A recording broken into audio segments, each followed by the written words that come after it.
Hello and welcome to another episode of the FemiNinja Project. And not only do I have a very special guest with me today, he is also a return guest. He has been on the show twice before, so this is his third time. His name is Barry Karch. He is a real estate agent and mature athlete who is passionate about outsmarting father time and stopping him in his tracks. He is also the host of the Running for Your Life podcast and has embarked on a remarkable journey of embracing and accomplishing physical challenges he never would have believed possible, starting with a 5K and raising the bar a little higher with each additional challenge. So I would encourage you to go back to episode number 267 to listen to Barry's first episode, and then episode 328, and get to know him a little bit better because he's got an amazing story and he's an amazing person. So Barry, thank you so much for being here and welcome back to the show. Hi, Cheryl. I'm excited to be back on the show. I love talking to you. Oh, I love talking to you too, and it's so amazing. I don't call you one of my FemiNinja All Stars. You're definitely my FemiNinja superstar. Oh, wow. I'm really honored. Yeah, I'm gonna have to come up with some kind of an award or whatever for that. So just give us a brief, don't want you to give us the whole backstory because people can go to the original, the first two episodes and get that information. But you obviously started running again when you turned, was it 60? Around 60, yes, or just after. And you basically surprised yourself because you used to run when you were in your 30s and wasn't quite so fond of it. But all of a sudden, starting over again at the age of 60, you really became passionate about it and really loved it. Yeah, I think on the previous episode, you called me a born again athlete, and that really is a good title. I was an avid runner back in my late 30s, early 40s, and then I took about a 20-year break. I never stopped running entirely, but it became more like a slow jog, and I never went more than about 3 miles. Not that there's anything wrong with doing 3 miles. It's just it was a far cry from what I had been doing. Mhm. And then I got to my 60s, and I guess I woke up all of a sudden. I put on a lot of weight in those 20 years. I put on about 35 pounds. Um, and I had a little talk with myself. I kept wondering when I was going to do something about it. And Mhm. I said, I told myself it's now or never. You know, you're in your 60s. If you want to live a long and healthy life, you better start doing something about it. So I came back with a vengeance. I changed my diet, first of all, took off the weight, never intended to get into running or competing again. That was not a thought at all at the time. But once I took the weight off, one day my wife just innocently asked me, "Are you going to do any races?" And I had never even thought about it. So I said, "Yeah, I guess I could try a 5K," because I used to really like doing those. Mhm. And so I registered for one. I didn't train at all for it. I just showed up. Um, and I just wondered, what can I do now, at my new age and my new state? And I guess one of the good things about being an older athlete is you have a lot less competition in the races than you do when you're in your 30s or 40s. There's less people showing up in their 60s to do these things. So, not that I did wonderfully. I ran decent, but I got first place in my age group. Mhm. So that was like a surprise to me and a big wake up. It re-energized my competitive spirit, I guess. So I Mhm. thought if I could do that, I wonder what else I could do. And I just felt born again, and I'm just back with a vengeance. I love doing these things more than I did when I was younger because I don't take them for granted. I Mhm. just am thankful for anything I can do. And I just keep trying to push myself now to stay in the best shape I can and stay healthy as long as I can. Mhm. Well, you're right. I think I did call you the born again athlete, but I also called you the accidental athlete.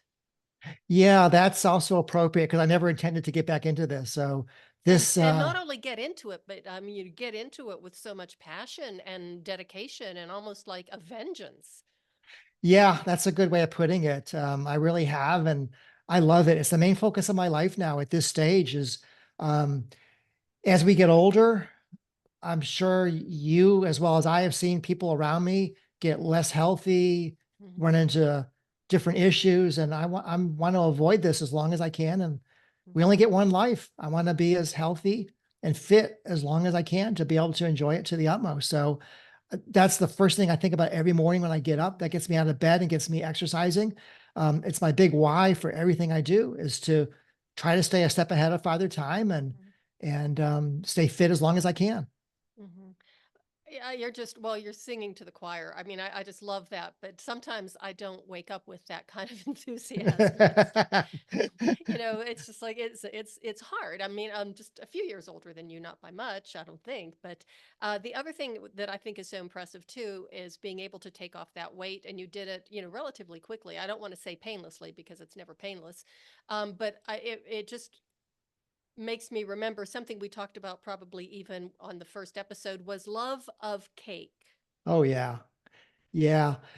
You know, I do love sweets. I have a horrible sweet tooth. I love cake, ice cream, chocolate. So I've had to battle all those things and it hasn't been easy. And I've had my ups and downs, even since I took off the weight. I put 10 or so pounds back on, but I've taken them off again. I'm really on the diet with a vengeance now. I'm on I'm calling it a diet. It's just a new way of eating. Mhm. I'm on that path better than I ever have been, even better than before. That's my main focus now. I'm really conscious of what I'm eating, and I'm trying to eat a lot of fruits and vegetables every day and eat very healthy. So Mhm. um, I think I'm on this path the best I've ever been now on the diet. That's been my hardest challenge. So let's change the word diet because even that makes me cringe. Yeah, I When don't we like hear the that word word either. diet, what do we think of right away is, restriction and sacrificing, not being able to have the things that we want. But I'm calling it nutrition with a vengeance. That's a much better way of putting it. I got to remember to call it that myself. Hmm. Yeah. And I just have to interrupt the flow right now because do you coach people or do you ever see this maybe in your future of coaching people, mature athletes or mature, want to try again athletes, people over the age of 50 or 60? I haven't ever coached anybody, never really thought about it. I try to inspire people to Mm-hmm. get fit and live healthy through the podcast and some posts that I make on social media. Mm-hmm. But no, I never have coached anybody. I'm just, I don't know if I'm qualified to do that. I don't have any training in that. I'm just here doing the best I can myself and learning as I go. Well, I think there's a lot to be said for experience as well as attitude and enthusiasm rather than getting, hey, look, I took this course and I have a Mhm. certificate here. And you are so incredibly not only positive and encouraging, because I do stalk you on social media, of course I do, but it's just so positive. But you're also so incredibly humble about it. Well, I just feel like, whatever I do is just me. I'm not anybody special. I'm just an average guy doing the best I can. I don't think I have any special skills in running or athletics in general. I'm just doing the best I can with what I have. Well, I think you have a very special skill called mindset. I've gotten a lot mentally tougher over the last Mm-hmm. few years, and that's been on purpose too, Mm-hmm. because I've come to realize physical ability and training is one thing, but you also have to train your mind to get Mm-hmm. through these things because everything is going to get really tough at some point. Mm-hmm. Even a shorter run, there's going to come a point where you just, I don't want to be out here anymore. I'm tired. Mm-hmm. You got to power through it. So I make it a point to listen to a lot of very positive podcasts, um, music, and I've read a lot of books by pretty tough men and women. Um, some professional athletes, some not. But I'm learning from them and how they think and what they do. So I have made a point of it to work on mental toughness. Mm-hmm. We call that in our training in the martial art that I study, we call it Fedosian. And Hmm. it's basically the indomitable spirit that, you train no matter what, even if you're having a bad day or even if you have an injury, you train. And I'm not saying push through the injury, but to be able to train in spite of it. Hmm. Yeah, I will admit sometimes I fall short of that, but that's okay. But yeah, you have to have the right mindset. And I think what happens with a lot of people when they get older is that we get so many negative signals and messages from, the media, from, the fitness industry, even from the healthcare industry, that, all of these things, it's almost like you're given a list of things that you're never going to be able to do again. Yeah, I hear that all the time, and I reject that. I refuse to give in to father time. Hmm. And I keep talking about father time, but I refuse to give in. I have a lot of my friends always tell me like, you're crazy. Most people think I'm crazy for doing whatever I try to do, or they say, be careful, you're going to hurt your back, you're going to hurt your legs, you're going to need knee replacement. I hear all kinds of stuff, but I've never had any serious injuries so far. I've been lucky. Hopefully I won't ever have any, but I am not going to give in to father time. Mm-hmm. I like to say that we all have the ability to punch Father Time in the face, and that's kind of basically my whole, what keeps me going. It's like I'm not going to give up. I'm not going to give in. I'm just going to Mhm. punch him in the face and keep on going. Yeah, I feel like if I ever gave up or give in, I'm going to be sitting on the couch. It's going to be all over. I'm going to put on the weight. I'm going to get lazy. I'm going to get out of shape, and my life's going to disintegrate. And imagine what it would be like if you did do that and then trying to get back on track again Yeah. after that. Oh my gosh, it's just easier to just keep on going and Hmm. better. So Hmm. I want you to highlight for the listeners, for those who hadn't listened to, the previous episode that we did together about what I thought was so remarkable, the 29029 challenge, because I thought you were really crazy when you told me you were going to be doing that. Oh yeah. Well, thanks a lot. No, You're welcome. I'm just joking. Um, that was one of the best, if not the best event I've ever done in my whole life. What it is, 29029, the number comes from the height of Mount Everest. That's the vertical ascent to climb Mount Everest. And the goal of this event is to achieve the equivalent vertical ascent of Mount Everest, of climbing Mount Everest without traveling to Mount Everest. They have it, I think, in about 7 locations now, 7 different mountains. There's 2 in Canada and 5 in the US where it's held throughout the year. I went to Snow Basin, Utah, Mhm. and the particular mountain I went to, you have to climb it 13 times and you have 36 hours to complete it. You have to climb up, but you take the gondola down. It's all about the ascent. So 13 ascents of this mountain equals the ascent of Mount Everest. And let me just say, I'm not a hiker. I've never hiked before in my life before I did this. My background was running. I never hiked, but it just captured my fancy because I like to look for different things. I don't like doing the same thing over and over and over Mhm. again, just Mhm. the same old races, same old running. It gets monotonous. So I was looking for something different and it captured my fancy. And I was thinking, can I do this? Can I train to hike? Do I have the ability to do this? What's it going to be like? So I just couldn't get it out of my mind. I just was thinking about it every single day. And they have a podcast too. And I listened to that. I listened to I binged it. I listened to every single episode. Um, and I decided I'm going to just go for this and see if I can do it. I felt like I was in pretty good shape Mhm. physically. So I signed up for the event. It comes with coaching. They they provide a 20-week training program that starts out easy and then builds to Mhm. quite difficult towards the end, very Mhm. time consuming at the end, very minimal time at the beginning. And I followed it to a T. I found I loved the training. I looked at every single day as a challenge. Like, can I do this? Can I get this accomplished? Because it was challenging. Mhm. Um, as it moved along, the weekday sessions were often 2.5 hours, Mhm. and then the weekend, Saturday would be the long event, the long training, and that got up at its peak to 12 hours. Wow. So it really increased, and I was able to get through all the training.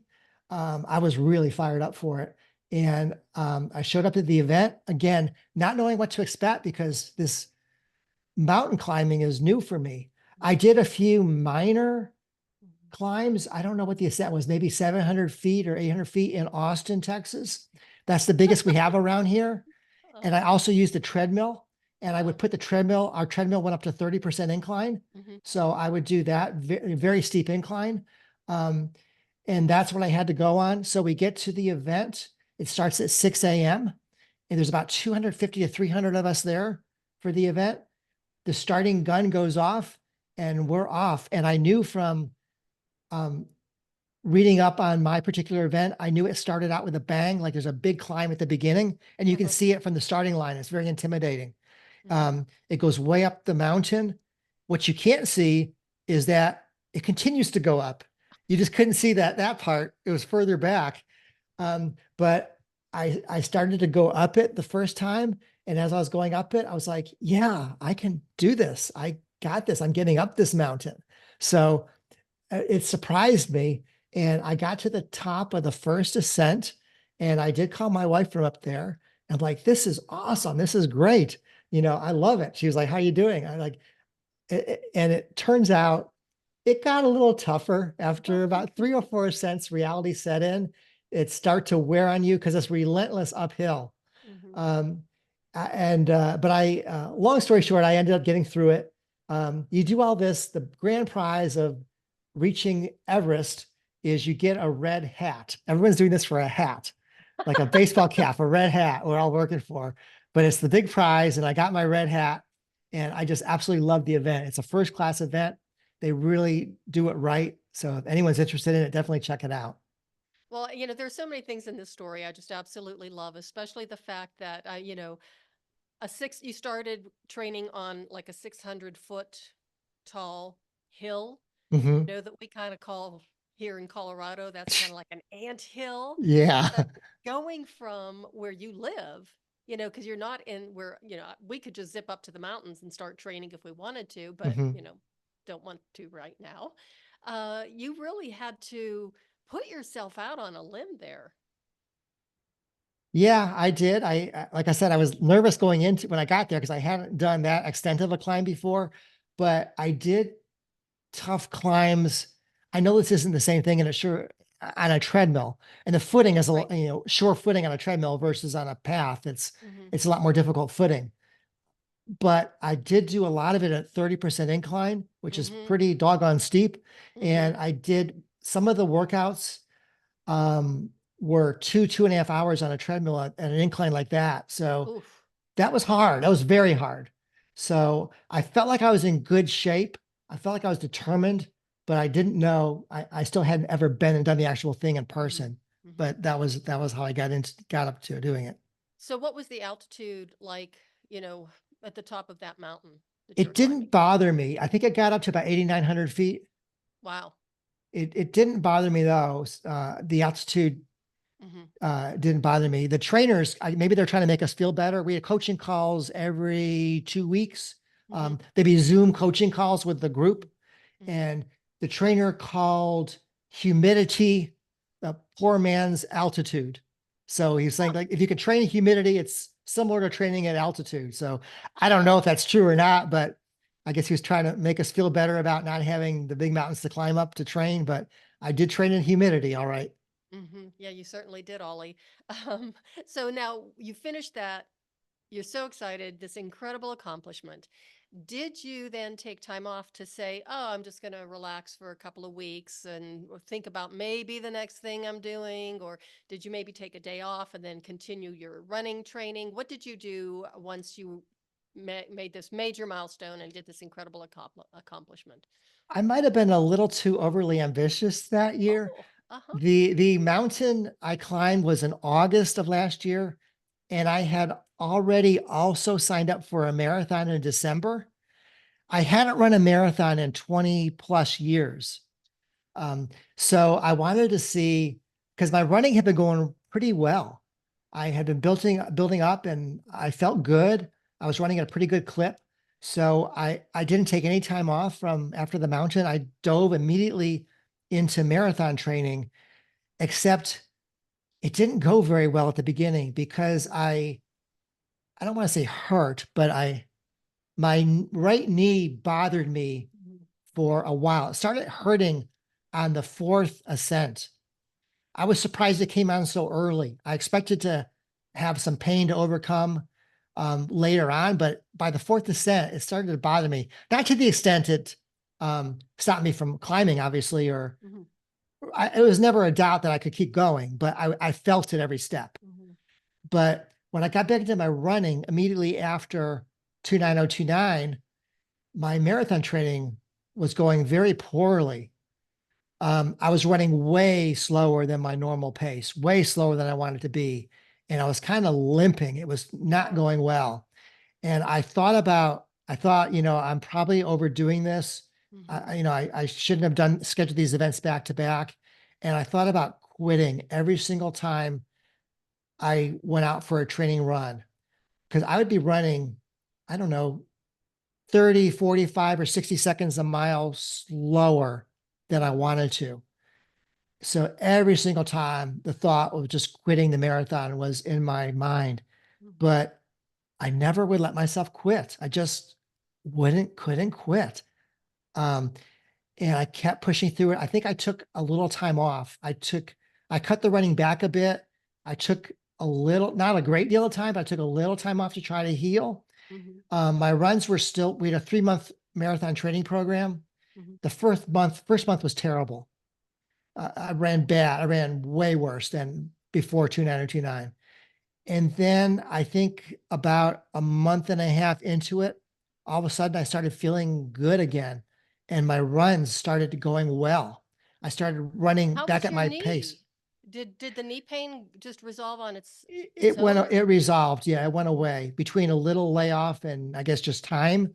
Mhm. I started to feel really good. The weather started to get a little cooler as we got to Mhm. fall. Mhm. And I started to run even better than before 29029. So I got right back on track. Mhm. I was running where I wanted to, I was hitting my targets. And so I went ahead and did the marathon in December. And again, thanks to being in an older age group, for the first time in my life, this is my 9th marathon I ran. I ran 8 previously, around Wow. 40 of age. My first time ever, I actually got a medal in the marathon. I came in 3rd place in my age group. Nice. Yeah, that was I was a big accomplishment for me. Mhm. Okay, so now you did this marathon. You pushed through it. You got a medal. Again, you're not sitting back on your laurels. You decided to do something else. I love this No, one.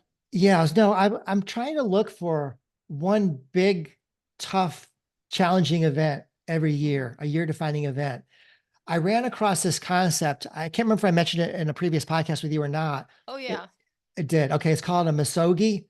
That's a year. No. No, I did not. Okay. That is a tough, challenging, year defining event that you don't know even if you can accomplish. It's something that scares you and excites you at the same time, just captures your fancy. So my Misogi last year was 29029 because that was out of Oh. my comfort zone. I never hiked before. I did that on purpose as something different, a challenge, exciting. And so I was looking for something new for this year. What can I do that's different, that's going to challenge me, push me, and excite me? And I had heard about this event called Rite of Passage. And again, it captured my fancy. I'm like, can I do this? Am I capable of doing this? It sounds interesting because I've never done anything like it before. And how did I hear about it? The founder, the person who leads it, he's a former Navy SEAL, and he's a friend of one of the founders of 29029. So it's kind of Ah. all connected. So Uh-huh. through the one last year's event, I heard of this year's event and I decided to go ahead and register for it. And I haven't even said what it is, but what it is, it's 24-hour continuous hike nonstop through the mountains, not mountains like you have, but Mhm. the mountains of Northwest Georgia. So it's Mhm. 24 hours of continuous movement, led by the Navy SEAL. And that was I love the event. I just did it 2 weeks ago today.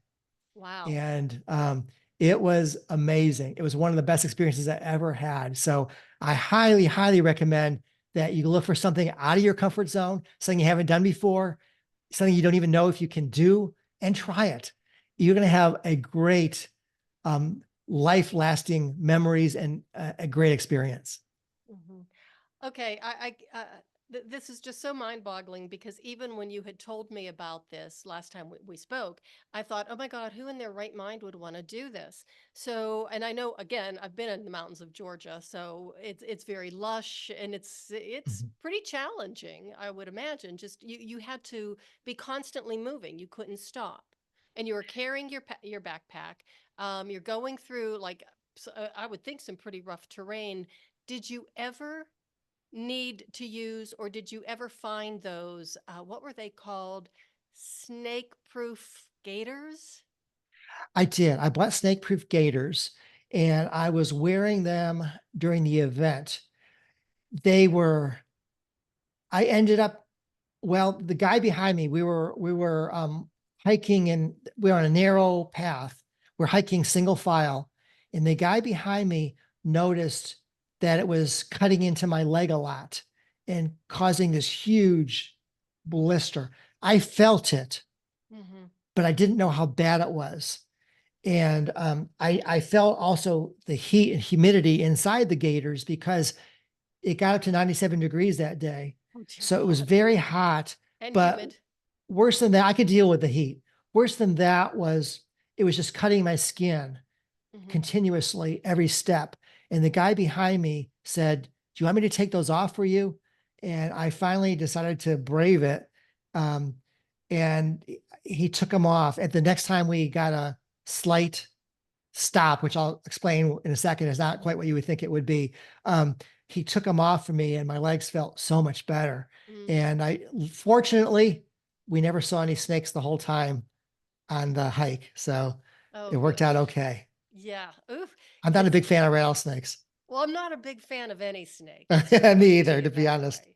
Yeah. Yeah. Ugh, just yeah, I would have tapped out right there was because you were reading the list of Okay. supplies you needed to get when we were speaking the last Yeah. time. And you said, "Do you know what snake proof or snake resistant waders?" I don't know what they Gators. were. Yeah. Gators, yes. And all I could think of was, I don't know, and And you don't want to know. I don't want to know, Yeah. right? So, okay, so as you were doing this then, I mean, I know that it didn't go the way you had hoped. That is true. I have very mixed feelings about the event, although as time passes, I'm becoming more and more proud of it and happy of what occurred. So what happened was that we're alluding to here is we were given a list of supplies that we had to carry with us. Nothing is very heavy on its own. We had to have a puffer coat, a rainproof coat, um, various a headlamp for hiking in the dark. Um, we had to carry some snacks. And before we started, the leader said, I recommend you bring 4 liters of water with you because it's going to be very hot out there. Mhm. And I'm glad I did. I drank, I used all the water, but it Wow. was heavy. It was heavy. And I had a couple of change of shirts in my backpack. I had, what else did I have in there? Um, I don't, I had too much stuff.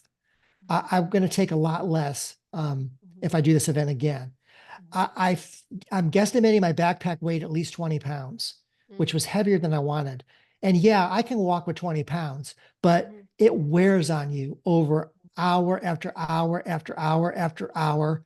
And then hiking up, down, um, stepping over fallen logs, almost doing a limbo under logs that have come down, but not all the way down. They're like 3 or 4 feet above the ground. So you can't climb over them. You got to go under them. So Mm. it just, it wears on you. And I haven't had any back problems before, but I started to feel pain in my lower middle back after, I don't know how many hours. By the way, a big surprise to me on this event is he said, you cannot bring a watch, a phone with you, or anything that tells time.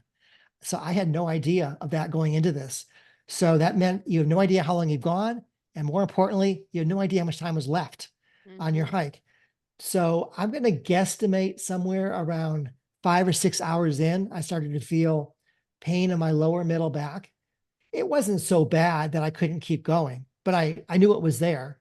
Mhm. I kept feeling it every step. I would rather it not be there, but it wasn't debilitating or anything that would prevent me from continuing on. But as we went on, it got a little worse, and I would be hiking along and I would find myself reaching my hands behind my back, holding up my backpack. So all the weight wasn't on my shoulders or back. And the guys around me were noticing I was holding my backpack, and they kept asking me. Everyone was so helpful. Like, can we carry your backpack for you? Can we carry your backpack for you? And I kept saying no, no, no, because I didn't want to burden anybody. And I just didn't want to do it to them. And finally, I don't know how long it was into the event, 10 hours in or so, a guy just came up to me again and said, give me your backpack. He didn't even ask anymore. So he took it, and I never had it on me the rest of the way. I wasn't the only one. There were about 2 or 3 other people that were having their backpacks held for them too. There were 21 people, by the way, in the event doing this. And so it gave me a little reprieve. I felt better. After every 4 to 5 hours, we got to what the leader called a restocking station. It's a place where the first time we got to one, we would be hiking through the forest, and then eventually the path works its way out of the forest onto a surface road somewhere. And their vans would be there, and they would have big jugs of water you could refill your containers with. They would have some snacks you could grab. You could do whatever you needed to do to get refreshed and ready to go. And he had his watch out, his stopwatch out, and we were getting to the first station. He's like, you got 10 minutes. And so 10 minutes went by awful fast because we have to wait in line to refill our water jugs with everyone there and do whatever else we need to do before we start going again. Then he'd be yelling out, 2 minutes to go, a minute and a half to go, 1 minute to go, start lining up in formation. And then boom, they're out of there. And if you're not in formation, you're left. So it went by really, really fast. The second time we got to a restocking station, he gave us 7 minutes. It was even less. So, which was a surprise to me too. Everything I'm learning is that I didn't know what to expect. Finally, after I hiked maybe 3 different sections, so maybe about 10, 11, 12 hours in, at the restocking station, he gave us 10 minutes this time.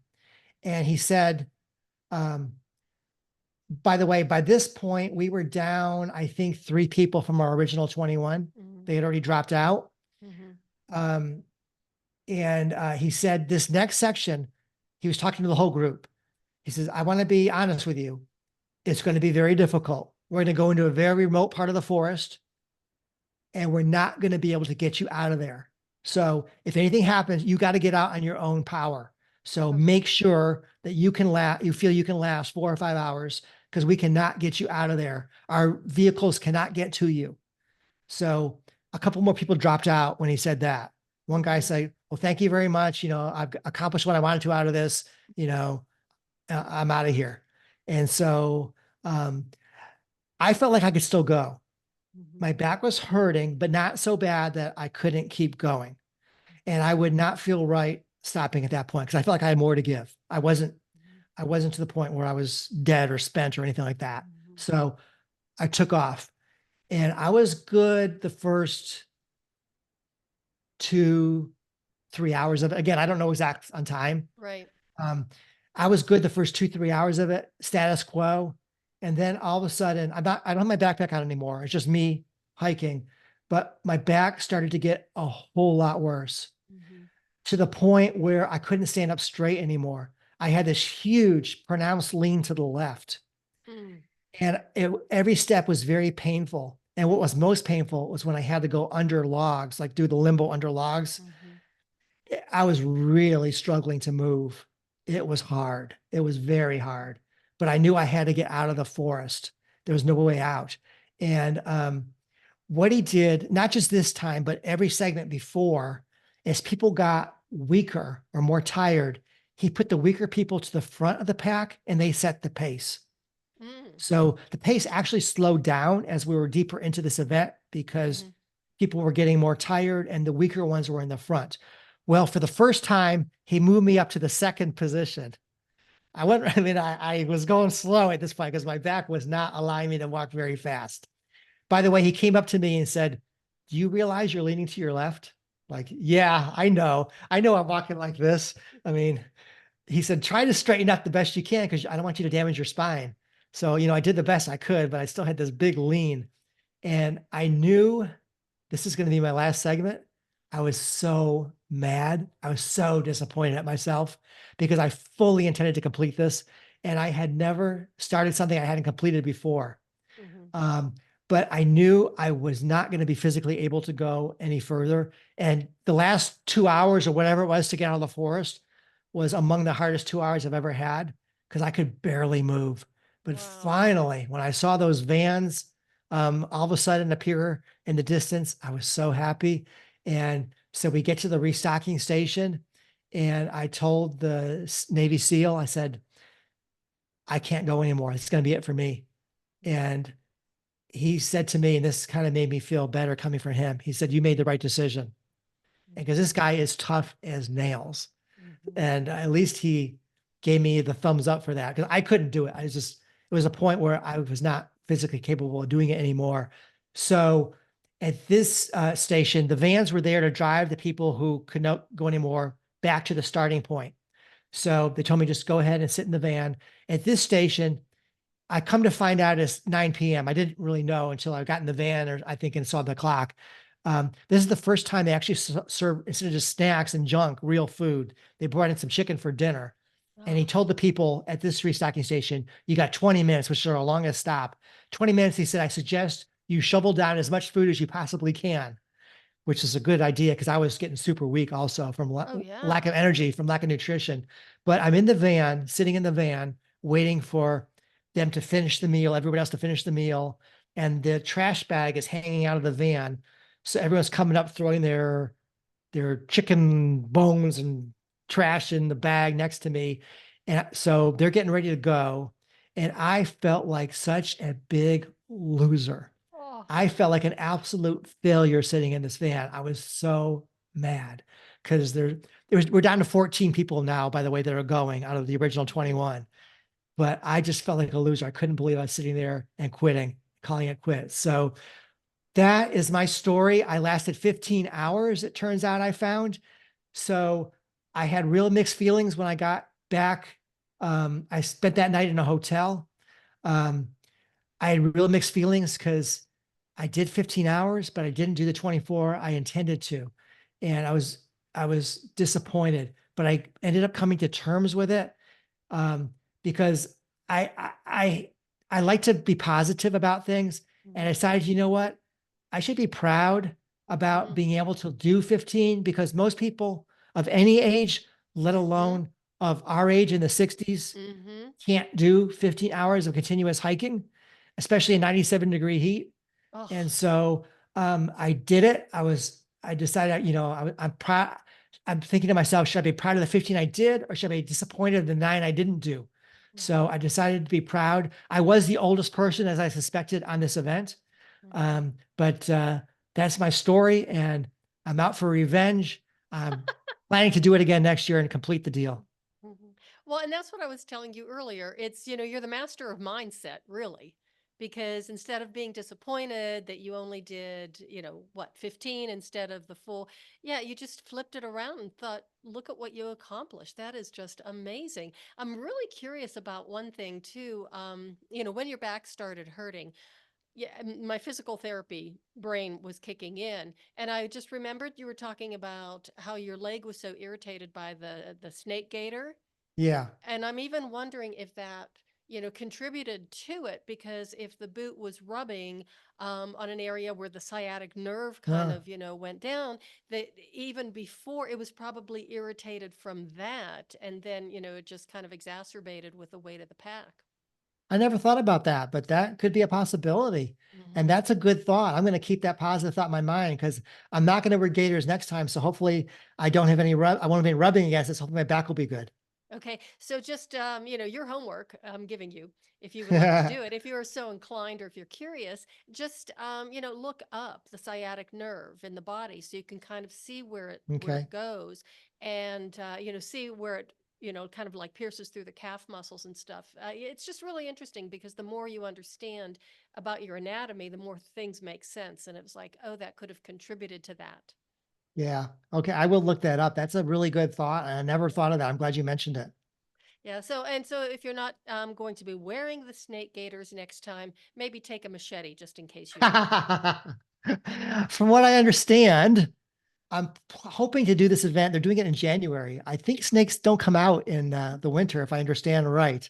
No, So, that's why I love winter hiking. People think yeah. I'm crazy, but it's like, no, I love winter hiking because, you still have to worry about the big animals and like mountain lions and stuff, but not where we hike. But you don't Uh-huh. have to worry about those slithering little Yeah. things. Can I mention one thing I forgot about before I forget? Oh, That absolutely. about this event. I think you'll appreciate being like me in your 60s. Um, I was, as I mentioned, the oldest guy there. Not everyone mentioned their age. Like when we got there at the beginning, the orientation, we all went around the room talking about our whys, why we're there. And one guy mentioned he was 51. One other guy looked like he might be in his 50s. Everyone else, I would say, was in their 30s, except for one guy was 19. But no one could believe, like, I'm 63 years old. I'm here doing this. One guy came up to me and said, when my parents turned 55, they moved into a retirement community Oh, and they just sit around, don't do anything. I can't believe you're here. So, like you, Cheryl, I like to stay active and I saw as that I get older. post. I did see that post on your Facebook Okay. page, and I was just flabbergasted. Yeah. Yeah. And I I couldn't thought, believe what it. a miserable existence. 55. I I mean, know that seems awful 55 is young to just, yeah, settle down we're and do just getting nothing. started. I know, exactly. So they couldn't even believe that someone who's 63 years old was out there willing to go through the trails and the mountain to do this. So I thought that was kind of funny. And everyone could come up to me because, I look like an old man to them. They're like, you're so inspiring being out here. We can't believe you. They kept telling me how inspiring I was for being there. So I'm like, okay, Well, it is. whatever. It is an inspiration, and it's very it's encouraging, for the younger people to see people in Yeah. our age group doing things like that. I mean, I did a pole dancing competition. What was it? 2 years ago, 3 years ago, and I can't tell you how many young women came up to me, and there was another woman even older than me. She was in her early 70s, Mm. and they would look at us and say, "Oh, we're not afraid of getting old anymore." I'm like, well, you Oh, don't wow. get old; you get older, and being old is a choice. Right. You get old if you get inactive. Yeah, and that's what makes me so sad about that guy's parents who at the age of 55. Yeah. I couldn't believe that. Yeah. Well, Barry, okay, so tell us a little bit about your podcast and where people can find it. Of course, all of these links are going to be in the show notes. And I'm including your Facebook link too this time around because I didn't have it before. But Okay. you've got your Facebook, you've got a lot of followers, and I mean, just it's so fun for me to be watching and like doing this journey as a voyeur, just watching and going, hey, thank God that's him and not me. You got to join me next year, Cheryl, at this event. Yeah, when you know what freezes over. Yeah. Okay. So the podcast you asked about, again, something I never intended to do, but it's called Running for Your Life. And it's about running to stay fit and healthy in our later years and outrun Father Time. When I got back into fitness again in my 60s, I just loved it so much more than I did when I was in my 30s and 40s that I just wanted to try to inspire and encourage other people to get active also and do stuff. So that's where the podcast came from. It's my goal is just to inspire people to get fit as they get older and stay healthy. Mhm. And I know you're probably going to shiver when I say this, but I just can't help myself. I can't wait for you to write a book about all this because I Uh, really do believe there's a book in there. It's such an incredible story of, like motivation and not giving up but really listening to yourself and what you can and cannot do. You can do anything. yeah, well, thank you, Cheryl. You're so kind. I always Not love really. talking I'm to just you. honest. You make me feel very good about what I've done. So, okay, so then what your next plan or your next big thing is to do this again. I plan to do it again. You have to get accepted. So I hope That's why I say I hope and plan. I can't say for sure. It's out of my control right now. Then when I did it this year, I you have to email in. He wants to know who you are, why you want to do it, a little about you, and so forth. And I didn't hear a word for over a month. Oh. So I thought, I guess I didn't get chosen. I guess he didn't like what I had to say for some reason. All of a sudden, an email appears in my box. I'm in. Mhm. So I applied about a week ago now. I haven't heard a word. So, but I know not to panic yet. So Mhm. I hope to get in and do this again. So I think I'm going to probably have a repeat Misogi for next year. And Uh-huh. I really want to get this thing finished next year. I know what it is. I'm not going in blind this year. I Mhm. know what I'm in for, and I have some ideas of ways to lighten the load I'm carrying, and I have ideas of ways to train differently now. Mhm. So I'm going to give it everything I have to get this thing done. Do you feel like you have unfinished business? I do exactly. That's And do you exactly the feel words I've like you used. have something to prove to yourself? I do. I do. Because, like I said, I've never quit on something before, and it just doesn't quite sit right for me with me. Mhm. I want to get this thing done. It's unfinished business. Yes. Barry, you are a warrior. Well, thank you. Thank you very much. I guess I am to some extent. Mhm. Mhm. Either that or you're a A little little loony. Yeah, a lot crazy. of people I get that a lot. Yeah. What was your wife's reaction to all of this? Especially like the Muskogee, the She's always so nervous and worried about these events. They're not, I don't know that's why. her They're not, job. yeah, they're not like they're life-threatening events. It's not like I'm climbing the real Mount Everest or anything. Um, Mhm. but she's always worried that I'm going to get hurt, injured, collapse. I'm like, I can do this. I'm not going to, I'm going to get through it. I'm going to survive it. And when I told her I wanted to do this again, at first she's like, no, you're not. You're not doing this again. But she gave in pretty quickly. She said she knew I was going to say that because she knows me, obviously. But yeah, she worries about these things a bit. Um, I think she's proud, although she's never really said that. I think she thinks I'm a little crazy, but I don't know. Little bit, Yeah, but it's a good kind of crazy. yeah, yeah. I mean, things could be. It could be a lot worse if I was not taking care of myself. It would Yeah. be a lot worse. Well, I'm glad you mentioned that of, she worries. Of course she does, that's what we do. Mm-hmm. We're women, we're wives. But the fact that, well, yeah, afraid you're going to get hurt, afraid something's going to happen.